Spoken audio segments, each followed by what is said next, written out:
Saludos, mi gente. We welcome you to our Hispanic Association on Corporate Responsibilities webinar on a topic that doesn't get discussed enough: Afro-Latinos in corporate America, a conversation on race and identity. My name is Sid Wilson. I'm the President and Chief Executive Officer of HACER. I also have the distinction of being the first ever Afro-Latino CEO of any national Hispanic organization. While I'm no longer the only Afro-Latino CEO, we know that Afro-Latinos are often not recognized, and certainly not enough of us in positions of influence, not only in our communities, but also in corporate America. And on this Black History Month, as someone that embraces both my Blackness and my Latinidad, we must have this conversation about how corporate America can better embrace and give Afro-Latinos a sense of belonging and inclusion, and recognizing that as Afro-Latinos, we are proud to be Black and proud to be Latino. And so we're going to have a great conversation on what are the challenges and opportunities for corporate America to better embrace us and include us. So with that, let's get started. To moderate today's session, she is the Vice President of Strategic Engagement and Initiatives. Please welcome Jai Vargas. Jai, take it away. Thank you so much, Sid. And for those of you not following Sid Wilson on LinkedIn, please do. A great conversation indeed. First, I'd like to start by thanking our sponsors today, PepsiCo as well as Target. We're going to cut to a video with PepsiCo right now. At PepsiCo, we know that our company can only succeed when our associates and the society we serve flourishes. That's why we are committed to fostering a diverse workforce by creating a collaborative, equitable, and inclusive space where everyone, regardless of what we look like, where we come from, or who we love, has a voice. At today's PepsiCo, women hold 41% of our global manager positions. We've invested more than $570 million to advance our racial equality journey. We've created a gender diversity task force in the U.S. to help develop resources for our transgender, gender nonconforming, and gender non-binary employees.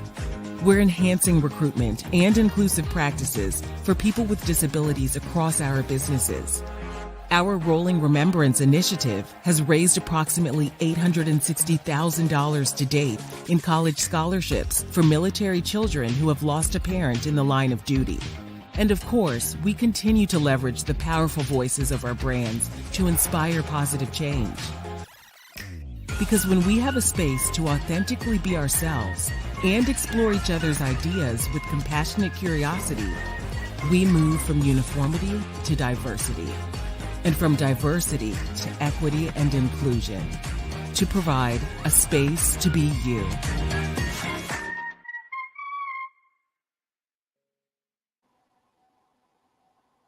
Thank you so much to PepsiCo, our sponsor, as well as Target for supporting the Hispanic Association on Corporate Responsibility. Thank you so much. Now we're going to begin our session. Pew Research Center states that 24%, a quarter of U.S. Latinos, consider themselves Afro-Latinos. However, in that group, 18% identify as Black, which means that if you define Afro-Latinos as those who identify as Black, you get approximately 5 million. If you expand it to include those that are multiracial, that number is close to 14 million. This conversation will be very focused on the estimated 5 million. According to a CNN analysis of census data, in the last decade alone, the number of people across the U.S. who identify as Black and Hispanic has increased 11.6%. Puerto Rico was one of the places where the most pronounced multiracial population was reported in the 2020 census. Only 17% of the population in Puerto Rico chose white as the only racial category, while more than half said they were more than one race. This webinar will explore what it's like to be Black and Latinx in corporate America, particularly in today's social climate. Our panelists will share their experiences as Latinx people of color in the working environment that often encourages assimilation. We will also touch upon their unique perspectives on race, inclusivity within the individual Latinx and Black communities, and obstacles they have overcome in the workplace. I would now like to introduce our panelists. Julie Felix, Senior Manager, Diversity Recruiting and Programs at Western Digital. So now, Julie, welcome to the stage and the program. Please share with us anything personal or professional that you would like to share with the audience. Thank you so much, Jai. Saludos a todos. First of all, I'd just like to thank Acer and the Sid Wilson and my good friend Alberto Ortega for hosting this important conversation, which is often overlooked within the Latino community. It's such a pleasure to be here today with the other esteemed panelists, and I really look forward to talking about this topic some more. As my bio indicates, I've had the opportunity to travel to more than 35 countries, which heavily influences the way I approach my work in diversity, equity, and inclusion, as well as my biracial background and my fluency in Spanish and my proficiency in French and Portuguese. So thank you so much. Really looking forward to today's conversation. And thanks again to the ACER team for hosting this conversation. Thank you so much, Julie, for being here and for adding to this dynamic conversation. Next up on our panel is Julissa Ramirez, Technical Program Manager at Google Cloud. Julissa, welcome to the program. Please share with our audience anything you'd love to share about yourself or your role at Google Cloud. I wanted to share that I would, one second, I can hear echo. I wanted to share that I was born in Dominican Republic and raised there until I was 9, and then I migrated into the United States when I was 9 years old. Since then, I grew up in the Bronx, New York, and later when I graduated from college, came to California, and now I'm back in the East Coast. I share that journey because it will tell you a little bit about how I approach race and identity and the strong influences I had growing up, and how my journey from the Dominican Republic all the way to the Bronx to California has been a plethora of experience for me to share with you all today. Thank you. Thank you, Julissa, for being here. I am so proud because as a Dominicana from Washington Heights, it is so beautiful to see representation within you as well as our program. Dominicana from the Bronx, welcome. We are so excited for you to join myself and Julie, and last but not least, David Sotolongo, Senior Director, Global Diversity, Equity, and Inclusion at Regeneron. David, thank you for being here today. Please share with us a little bit more about yourself and your role at Regeneron. Thank you. Thank you so much.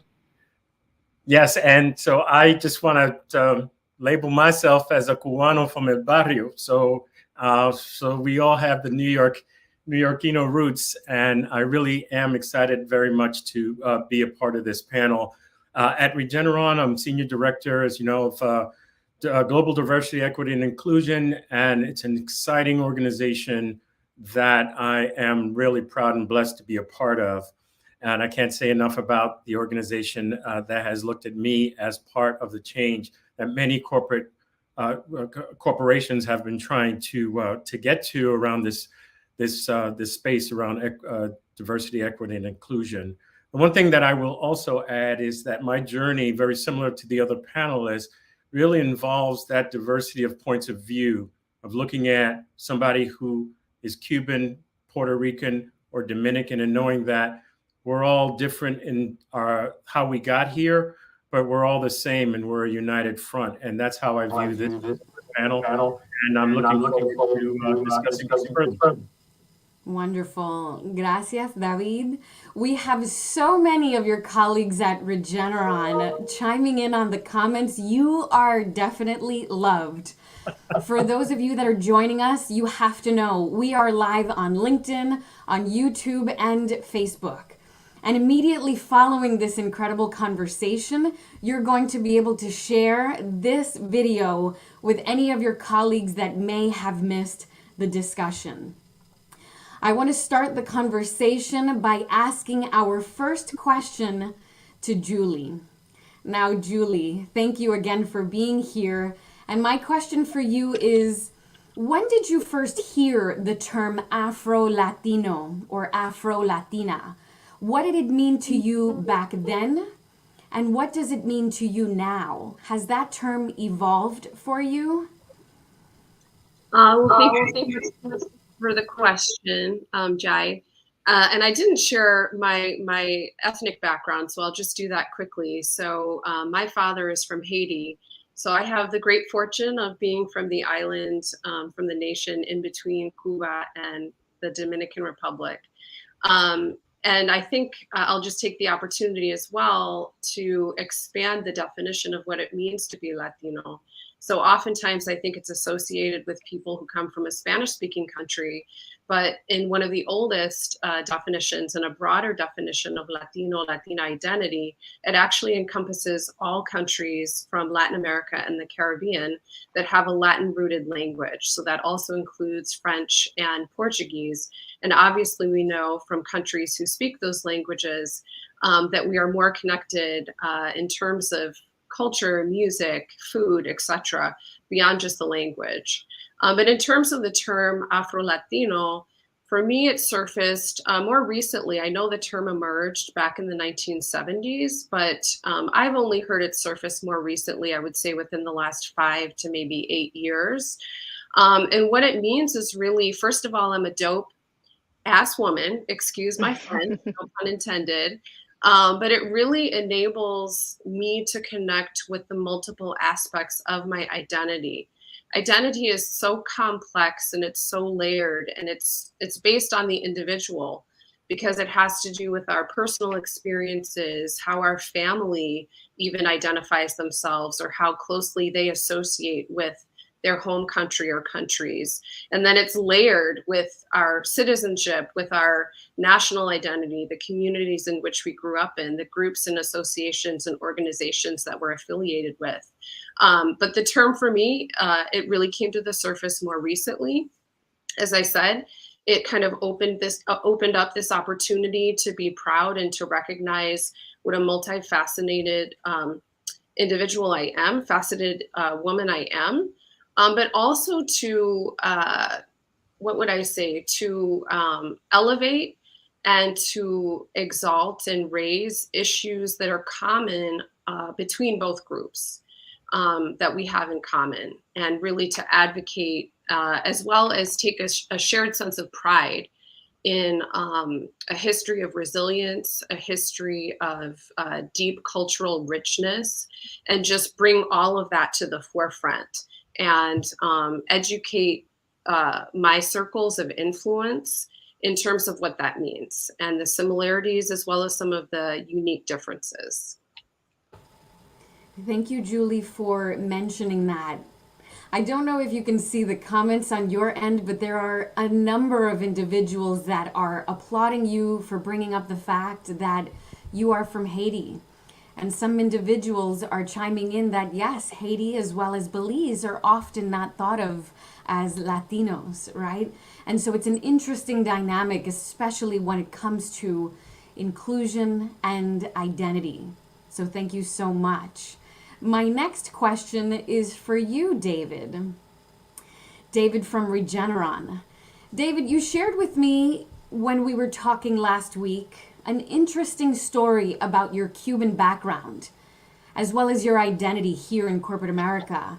Can you share with me and us here in the audience a little bit more about who you are as a person and some of the ways in which you moved within corporate America, touching upon the ways in which you had to evolve your personal brand or how people perceived you? Sure, thank you. So when I came here, I was 5 when I left Cuba. This was during the time of the revolution, and there was a lot of conflicting feelings I had, even as a young kid, leaving a family of a large family back in Cuba and being raised in East Harlem.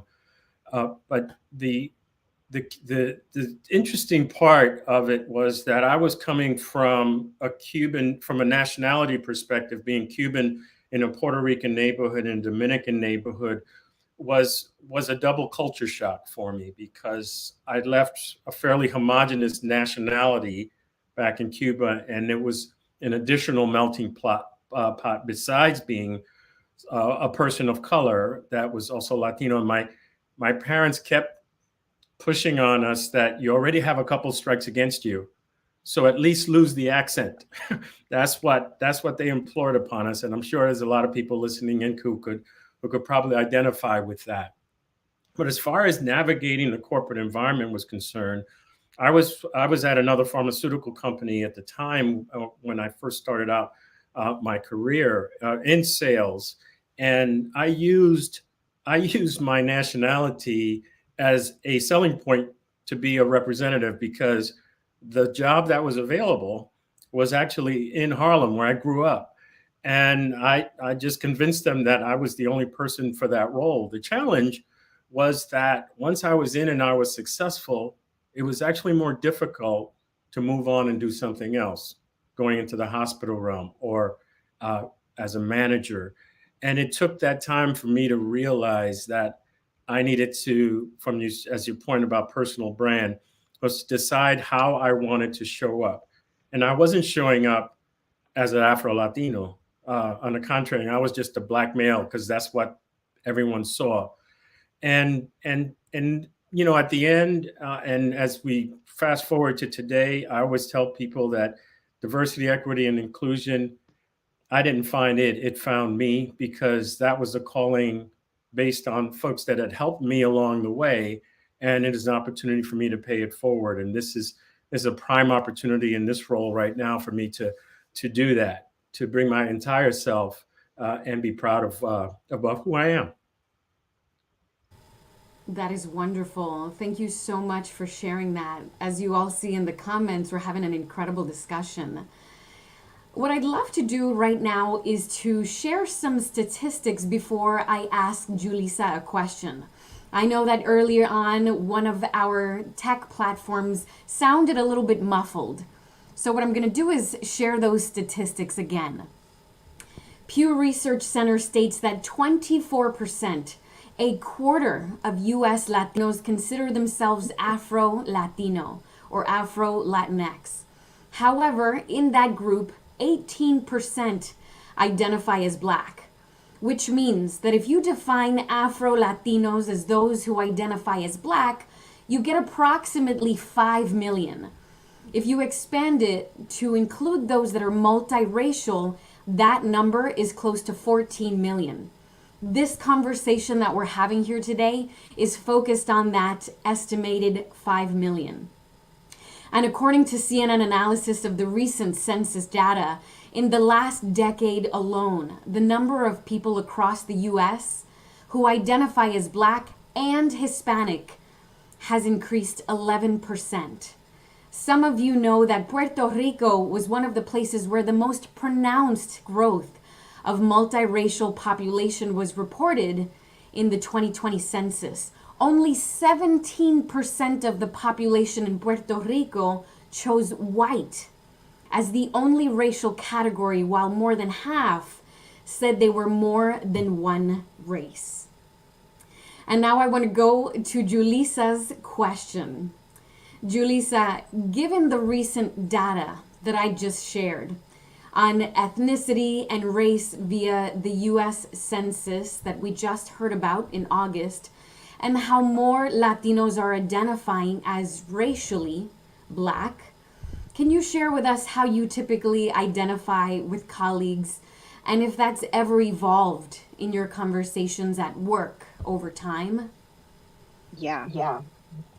Um, I'll share a little bit about my journey. So, growing up in Dominican Republic, of course, I never thought of myself as Latina, I was just Dominican. And then when I moved to the Bronx, that's when I started as like a 9-year-old all the way to in high school. That's when we started hearing of the term Latina. And I started identifying a little bit more with that term because when I went to high school, there were not that many people that looked like me either. I went to art and design high school in the middle of Manhattan. As I went to college and I chose to be an engineering major, female Afro-Latina engineer in Rochester, New York, the Rochester Institute of Technology. Not many people look like me at all. I was the only female in my classes, and I was the only person of color sometimes in my classes, with the exception of some of my colleagues. And it wasn't until college when I started identifying even more as maybe Afro-Latina or just really owning that identity. Now, when I moved from New York to California, to Silicon Valley, where I started my professional career, I started noticing that even within the Latino realm, I didn't look like everyone else either. Majority of my colleagues were of Mexican descent or were of Central American descent in the tech sector, and I felt isolated once more. And I think that that's going back to what Julie said. That's when I started even hearing more loudly the Afro-Latino term. As of maybe I would say 3 years ago, I went on Ancestry, or what is it, 23andMe, and I found out that I'm 51% African, 41% European, and 7% Indigenous. All that to say that understanding that information has really shaped the way that I view myself. I think identity is not only how we view ourselves, but it's also how others view us, and it evolves, it changes. I'll share a quick story of when I started calling myself Afro-Latina. I was like, you know what? I'm not gonna straighten by the way, my hair is very curly. It's called Dominican blowout, where we straighten it out because it's easier for me to manage. So I decided that I was gonna rock my hair curly to work when I used to work at Intel. And I was so excited and so nervous. I was wondering how people were gonna react. I go into work, bright and early. And the first thing that happens is my Asian coworker runs to me and grabs my hair. It's like, oh my God, how did this happen? How did you do this? Did you perm it? Like, what was the process? And I was mortified because I was like super nervous about rocking my cute little hair. And this, person comes in and she's excited, obviously. But I went to the bathroom and I cried. That was the first time that I felt embarrassed, So I pulled it up in a bun and, I continued on with my day. And it took a lot of unpacking and understanding, like, why did I feel that way? Why did I feel this, like, why did I feel like not confident with my own hair that grows out of my head? Like, this is so normal. And why did she touch my hair? Like, why? I've never touched anyone's hair at work. Like, that's just not something you do. And I had a conversation with her and educated her on how I felt about the experience. But it goes to show that, identity and the way that we navigate these topics is something that it's an emotional roller coaster. It's something so deeply rooted within yourselves, and there's a lot of self-hate. There's a lot of hate from our, I would say, cultures that happen. There's a lot of conflicting information, and now I can probably say that I either call myself Afro-Latina. Sometimes I identify with Afro-Mestiza based on my background. But it's definitely been a journey. Very, very difficult. Thank you, Julissa, for being so transparent in sharing that. I'm sure that so many people have shared that story as well, with having to perhaps navigate the corporate workplace in changing the way that they show up, right? It's all about your authenticity and how you showed up with your natural curly hair, and how others don't really understand the cultural context and the history tied to some ways in which you live with your hair, however you choose to show up in the workplace. And I want to tie this question to now Julie. Julie, you know, based on what Julissa is sharing here, as a young Dominicana moving across the country to California, if you could give some career advice, what would you tell a young Afro-Latinx professional coming into their career, coming into the corporate workspace, on how to address the dynamics of race, maybe how they might be perceived, of their skin tone, of how they might have to assimilate or show up authentically? What would you tell them, or what would you tell yourself? I would say, first of all, assume positive intent. Intent and impact are very different, but sometimes when somebody who's unfamiliar with Latino culture makes a comment that may seem lined or a little narrow, it's because they're unaware of the richness of our communities and our culture. So I would say, you know, first of all, assume positive intent. And then secondly, I would say to fully embrace the richness and the uniqueness of who you are as an individual, because all of those layers enable you to advance not just the team that you work with, or if you're an individual contributor, the company as a whole, but also to educate and advance people's understanding of Latinidad.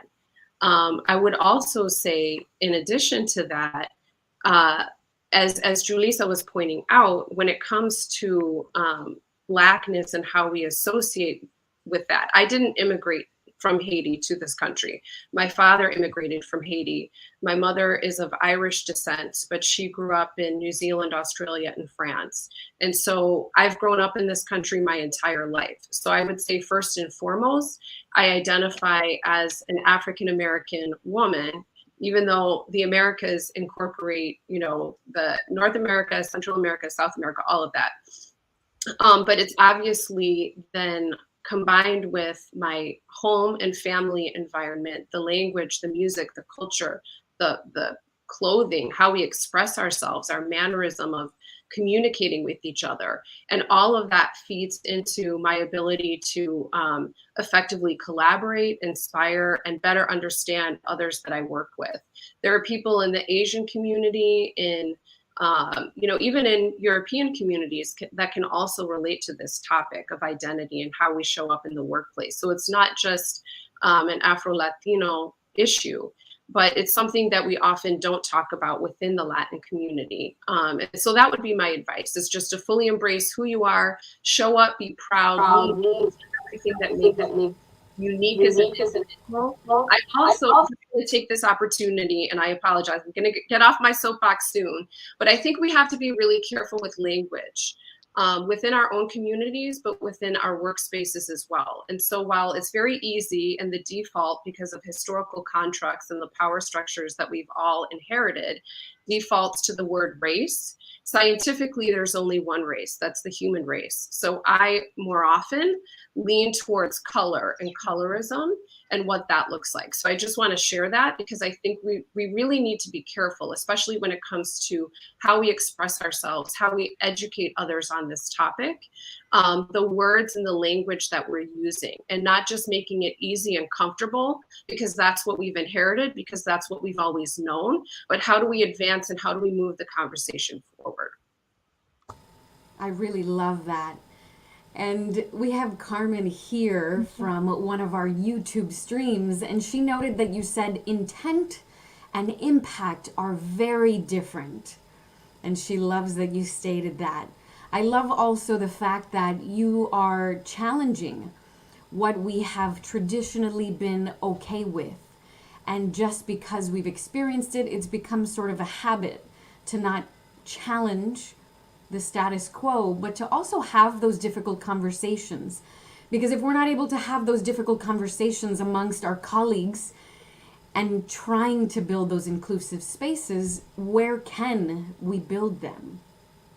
So really, I appreciate that. I also want to mention for everyone commenting on our multiple social streams, please send in your questions for Julissa, Julie, and David, because in just a few moments, I am going to turn to you all to ask them some questions on any topic that we may have touched upon or discussed that you want to know more of. My next question is for David. You know, David, we've been hearing a lot about the most recent terms, emotional tax and psychological safety. Can you help our audience understand emotional tax and psychological safety, and maybe perhaps some ways in which you've navigated these terms or have had something to do in the workplace with these terms? Yes, thank you. And this speaks to what's already been discussed in terms of our lived experiences. And I'll start with emotional tax, and that data is available. Deloitte and others have put the information out there for if you all want to Google emotional tax. But really, it's about what happens to us when we have to navigate these spaces. What happens when Julissa ends up in the bathroom crying? That's a great definition of emotional tax, that we have to somehow gird ourselves when something is done to us, whether it's a microaggression or not, and how that happens, how that shows up for us, and then what happens to our bodies. The data shows that it does affect us emotionally and physically. So it's important for us to recognize those things as we put a positive spin on everything that we do. So emotional tax is real and is an area that we all should be thinking about. And as far as psychological safety is adjacent to that, and as we navigate ourselves through our work environments, how comfortable are you among your group?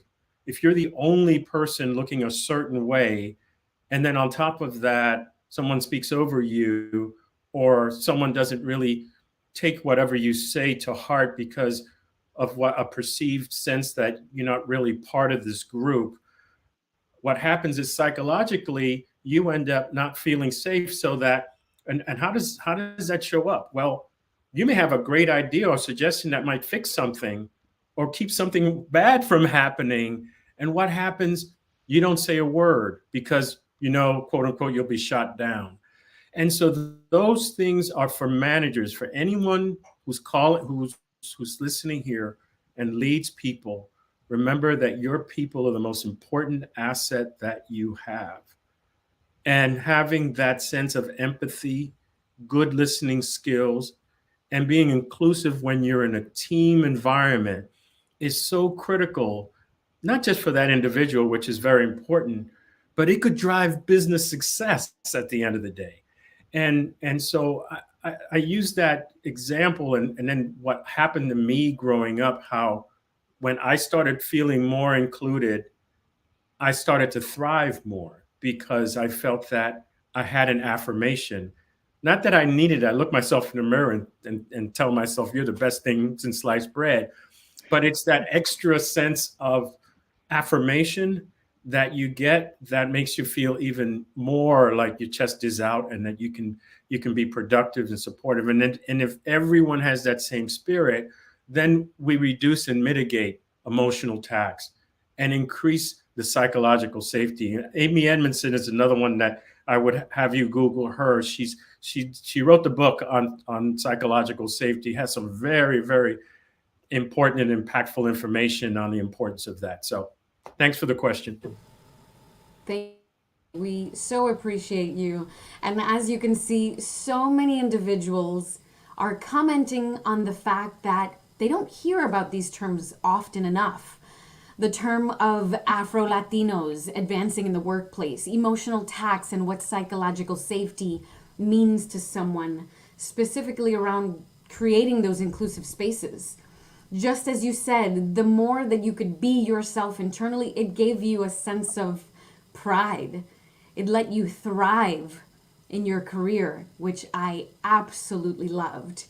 Please, if you are watching from YouTube, LinkedIn, or Facebook, send us questions for David, Julissa, and Julie. And in just a few moments, we are going to collect those questions and direct them directly at them. Now, my last question is going to be for Julissa. Julissa, can you share with us some examples of how you encourage Afro-Latinx representation in your workplace at Google? Share with us some programs that you may have worked on or have been involved with.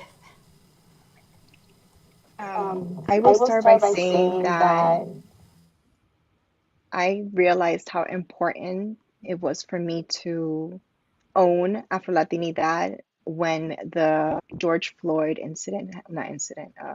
tragedy happened, and the uproar and I would say the tax that it put on all of us, particularly Latinos and Afro-Latinos and Black people in corporate America.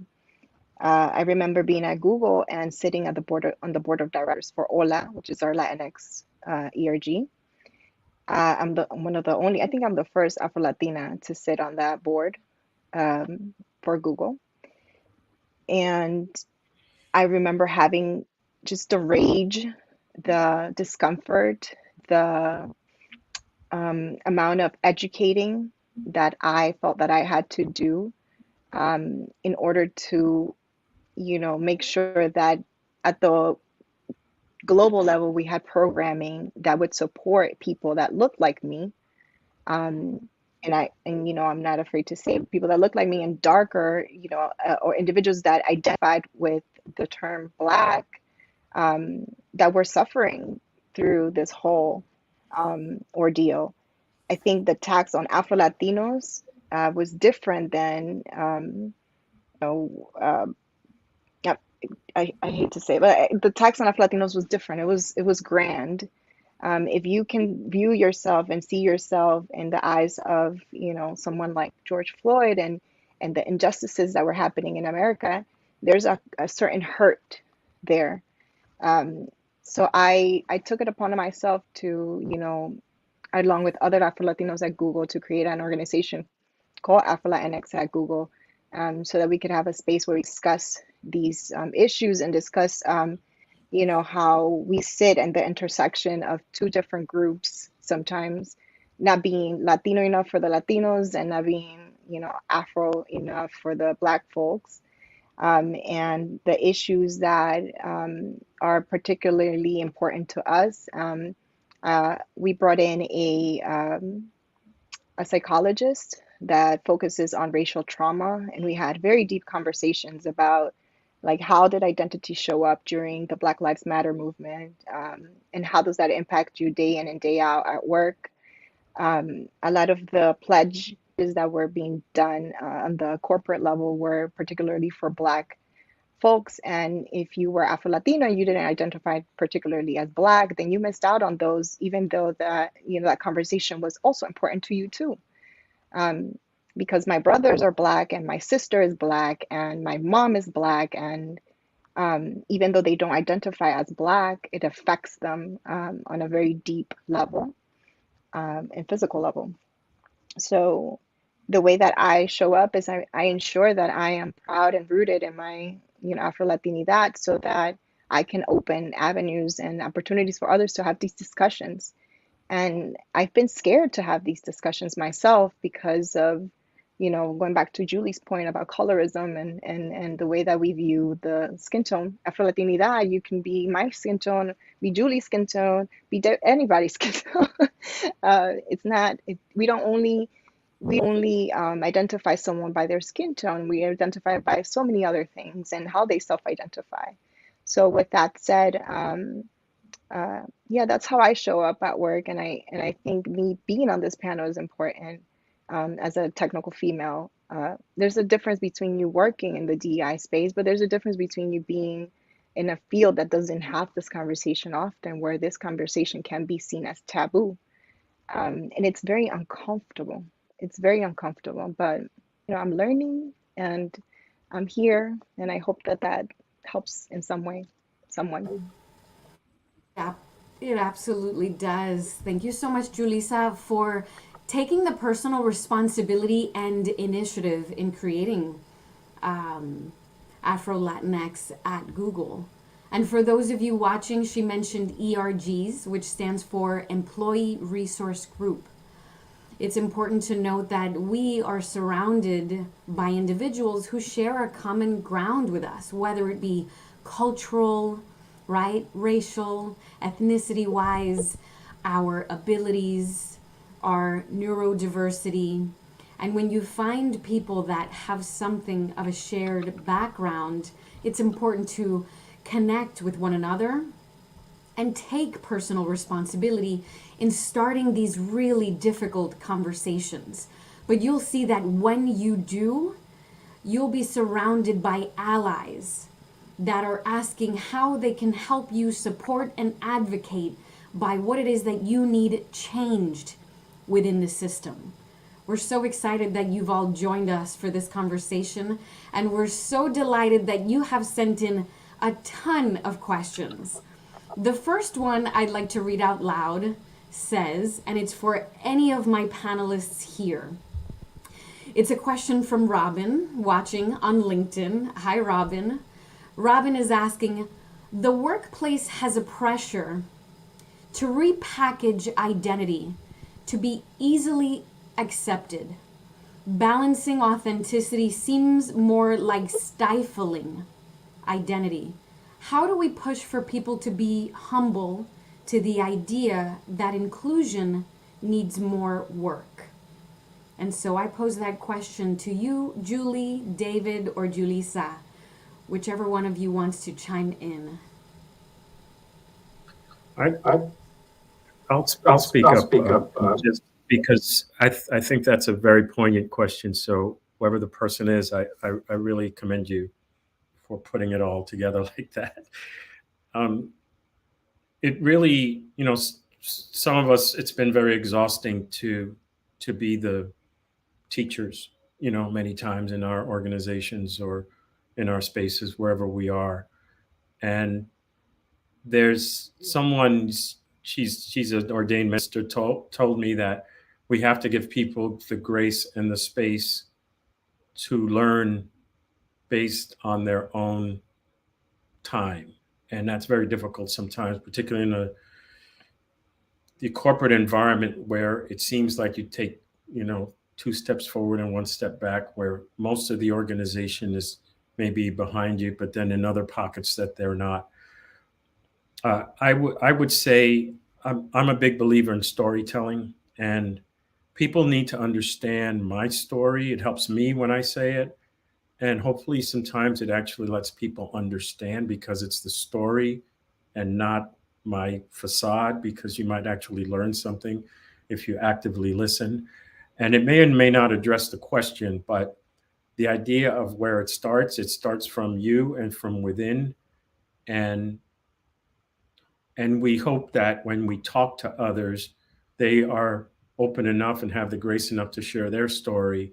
And that begins to move the needle. I've seen it happen. I've seen people come to me with a genuine curiosity about how they could do better, how they could be allies. But you're not gonna boil the ocean here. But my answer to that is start with your own story and be able to share, and then be actively listening to then listen to someone else's. I love that. Yeah, Thank and you I so much, would David. And yes, Julie, if you'd like to add to. Yes, thank you. I was just going to add to that as well. And I love the question and David's response. I think it's also incumbent upon us as individuals to lean in. It's not always comfortable working in a majority space.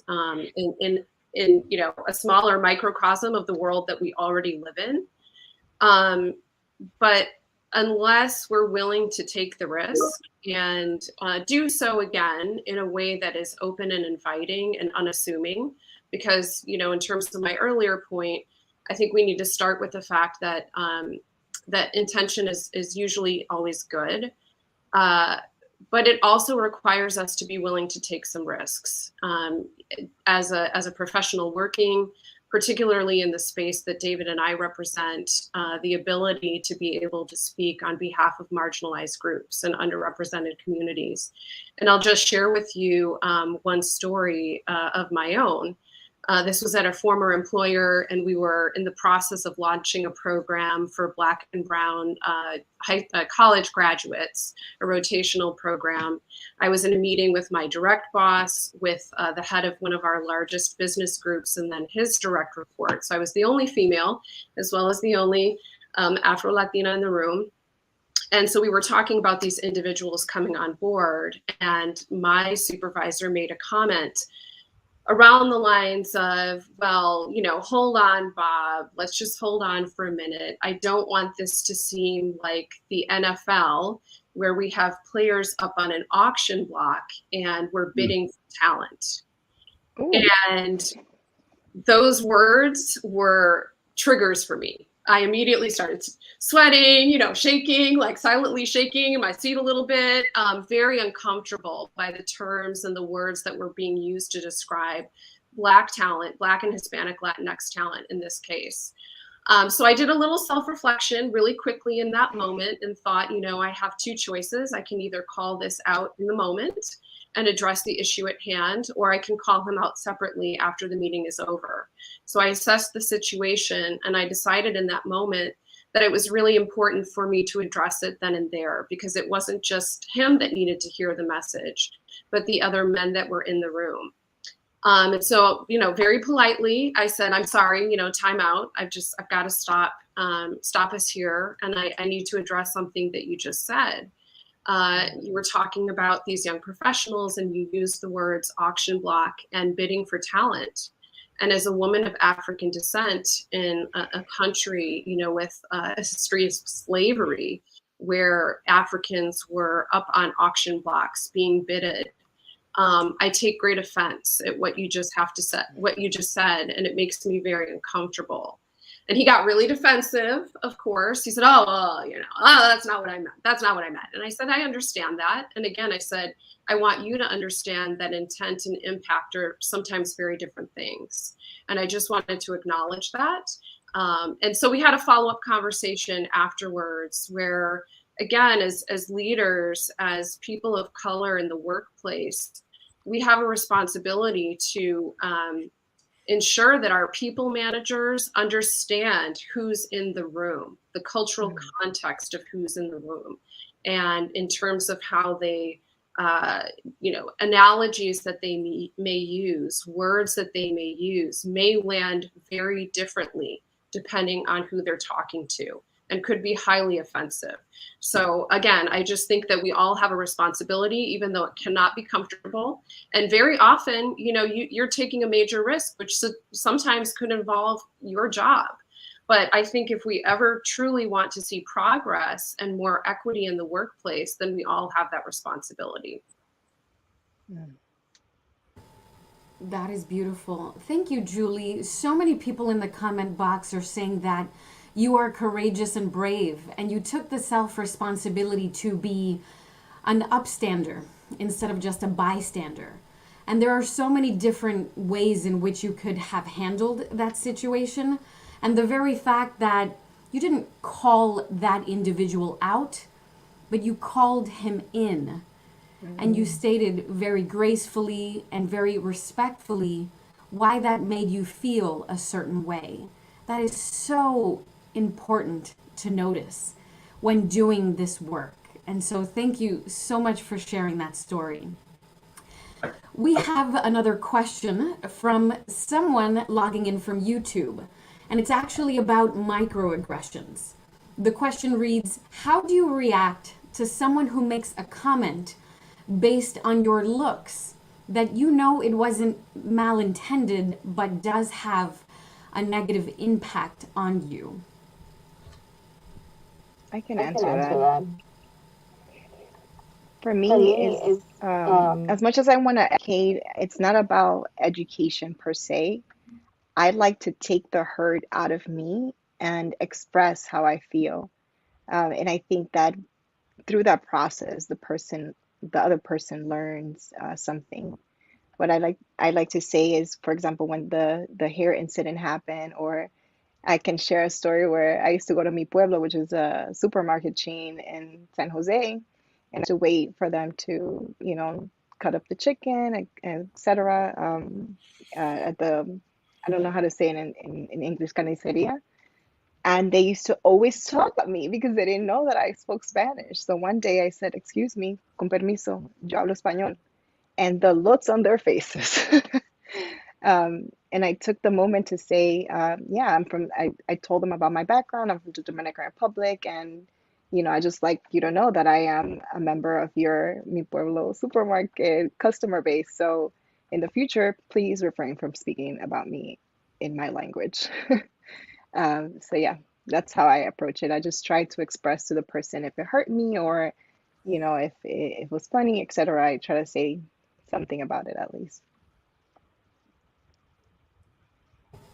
Thank you for that. And we have one final question that I wanted to pose to any one of you. It's from Amira, listening in from LinkedIn. And Amira is asking, how do you find yourself navigating the separate but very related spaces of colorism and racism within the Latino community, and the xenophobia and colorism outside our community in professional spaces?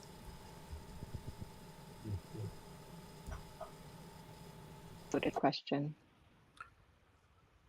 Yeah, let me take a stab. I think that we have to also look, and she's saying outside of the spaces. At the first part of the question made me think that she was talking about inside our world, which has its own dynamics as well, because we're each of us in different places as individuals, and then how to navigate a monolith, or at least a monolith mentality from the outside. So I think those are two distinct things. And if it's a matter of how do you navigate yourself outside of the space, and then identify from within, it's what community you want to belong to. And it's first, just it has to be with yourself. I grew up in a Puerto Rican neighborhood. Also, I think it was you, Julie, that said you had to decide whether you were Black or Latino. And those things will be with you all your entire life. And I go back to stories. Is I know who I am. If we want to, like, this communal nature of our conversation right now is very empowering to me, because I'm listening to and I'm getting reaffirmed about something I already know. So I already belong to this community. Mm-hmm. For this hour and the time that we spend prepping and all that, I feel connected to all of you. So I've already created that community that you don't have to, it doesn't have to be an either or, if I'm understanding the question. And when you go into the corporate environment, and now virtually, but when the time comes when we're all walking through the halls, you should be walking in with your lived experience as a contributor to the organization, just like other people do. There are people who don't have to talk about this, mm-hmm. because there is a perceived sense that they don't have to think about it. And I would love to see a day where we don't have to think about it either, and not have these conversations. Not to say that we won't, but it's that sense. It's a mindset of, I am here because of, as opposed to I am here because of me. I belong here. And I don't know if I answered it, but I'm looking at the way we walk through life, and we should all be able to walk through life without having a label. And there are other people who walk through life not feeling like they have a label. They just walk through life. So. Thank you, David. I appreciate you sharing that. And thank you to our esteemed panelists for having this conversation today.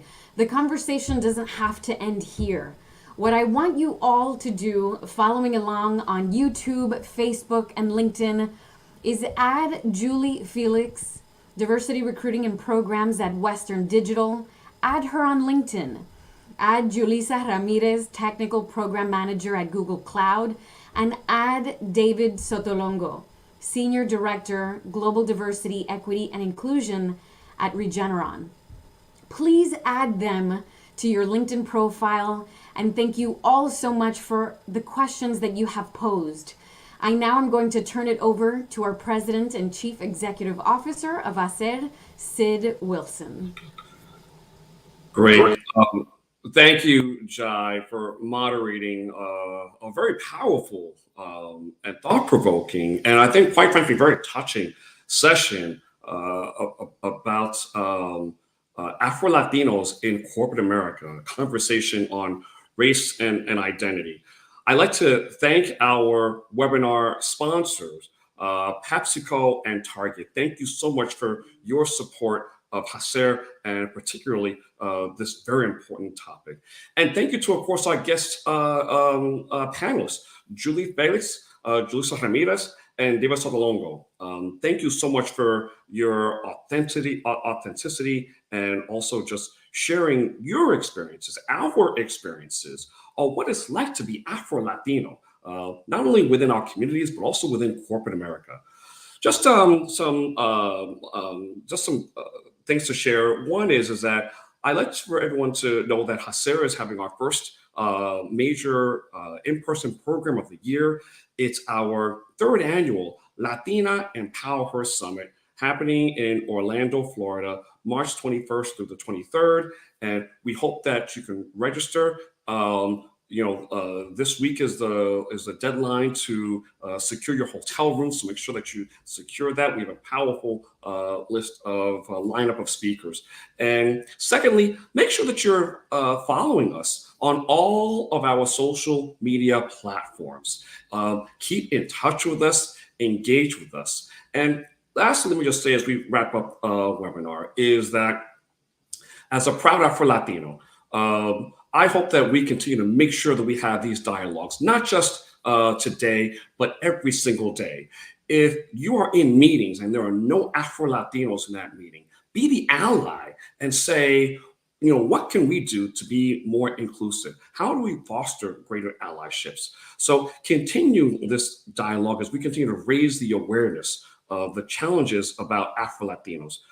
We have to make sure that when it comes to Afro-Latinos, is that we have to make sure that we are recognized, we are included, and we are known and visible in corporate America. So again, I want to thank everyone for participating. Thank all of you for joining us for our ACER webinar, and we hope to see you at our next upcoming webinar. Thank you. Muchas gracias. Y pa'lante, mi gente. Thank you.